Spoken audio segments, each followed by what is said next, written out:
정부가 20조 원 규모의 2차 추경안을 곧 발표할 것으로 알려졌습니다. 1인당 최대 50만 원의 민생회복지원금을 차등 지원하는 방안을 검토 중인 것으로 알려졌습니다. 추경 편성 관련해서는 여러 의견들이 있습니다. 그러니까 다만 이게 소득 지원 정책이냐 아니면 소비 진작 정책이냐 그 성격에 따라서 만약에 소비 진작 정책, 경기 정책의 측면이 강하다면 세금을 더 많이 낸 사람한테 혜택을 주지 않는 것은 오히려 바람직하지 않은 역차별이라는 시선이 있죠. 소비 진작 정책 측면만 있다면 저는 동등하게 하는 게 당연히 맞다라고 생각합니다. 일단은 두 가지를 좀 섞어가는 게 어떻겠냐 그런 생각을 가지고 있는데 그 조정 과정을 좀 살펴보도록 하겠습니다. 최대 50만 원을 준다고요? 네, 그렇습니다. 민생회복지원금 지급과 관련해서요. 전 국민에게 지급을 하되 이 계층별로 액수를 이제 차등 적용하는 방안이 유력한 것으로 알려지고 있습니다. 민생회복 소비 쿠폰 형태로요.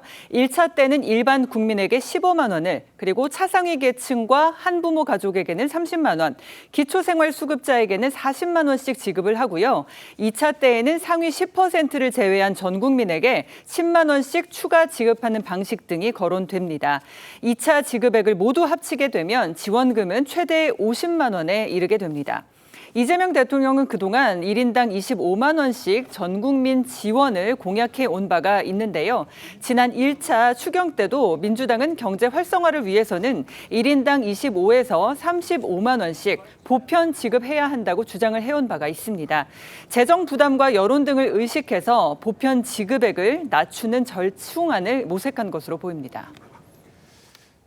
지급 방식과 관련해 민주당은 보편 지급 원칙을 고수하는 입장입니다. 새 정부의 첫 추가 경정 예산안이 오는 19일 국무회의에 상정될 예정입니다. 민생회복지원금과 지역화폐 등 추경에 담길 주요 사업의 규모와 방식 등 구체적인 사항은 당정이 최종적인 협의를 통해서 결정하게 될 것입니다. 민생회복지원금은 보편 지급이 당의 일관된 원칙입니다. 이번 추경에서도 이와 똑같은 원칙 하에서 규모와 대상, 방식 등에 대해서 협의할 것입니다. 다 똑같이 준다. 보편 지급이 원칙이다. 그런데 이게 정부 입장과는 조금 다른 것 같은데요. 그렇죠. 이재명 대통령이 후보 시절 공약한 내용은 전 국민 25만 원 민생회복지원금인데 이게 차등 지원금으로 전환될 가능성이 커지면서 집권 여당인 민주당과의 입장 차이가 발생을 하게 된 셈이고 이게 당정 관계의 첫 숙제라는 얘기가 나오고 있습니다. 진성준 더불어민주당 정책위 의장은 오늘 오전 민생회복지원금과 지역화폐 등 추경에 담길 주요 사업의 규모와 방식과 같은 구체적인 사항은 당정이 최종적인 협의를 통해서 결정하게 될 것이다라고 하면서 당의 일관된 원칙은 민생회복지원금은 보편 지급이다라고 입장을 밝혔습니다.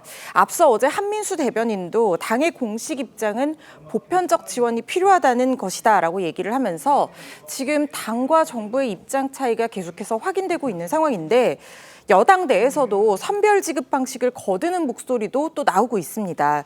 그래서 자칫 집권 초부터 대통령실과 정부가 균열이 나는 것이 아니냐, 대통령실과 이제 이 정부 내부에서도 그리고 당정 관계에서도 뭔가 잡음이 발생하는 것이 아니냐 이렇게 보일 수 있는 상황인 거죠.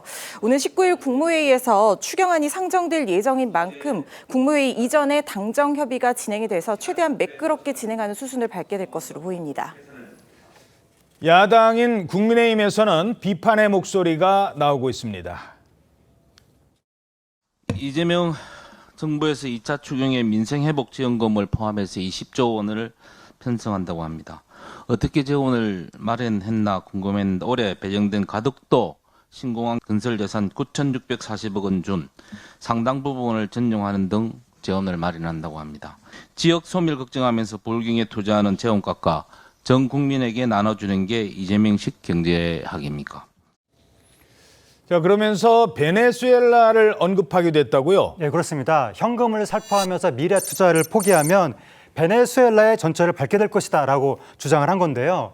국회 행안위 야당 간사인 서범수 의원이 어떻게 재원을 마련했나 궁금했는데 올해 배정된 가덕도 신공항 건설 예산 9,640억 원 중에 상당 부분을 전용해서 마련한다고 한다라고 하면서 지역 소멸을 걱정하면서 부산, 울산, 경남에 투자하는 재원을 깎아 전 국민에게 나눠주는 게 이재명식 경제학이냐, 결국 현금을 살포하며 미래 투자를 포기하면 아르헨티나나 베네수엘라의 전철을 밟게 될 것이다 라고 주장했습니다. 예. 또 국민의힘은 정부 여당이 추진하는 추경과 관련해서 민생을 위한 생산적인 추경인지 따져봐야 한다라고 이제 입장을 밝혔고, 박수민 원내대변인은 추경 자체에 대해서는 큰 틀의 반대는 없는데 어디에 어떻게 쓰느냐가 중요하다. 소모성, 선심성이냐 아니면 진짜 국민 민생을 돕는 생산적인 것이냐를 따져야 할 것이라고 주장했습니다.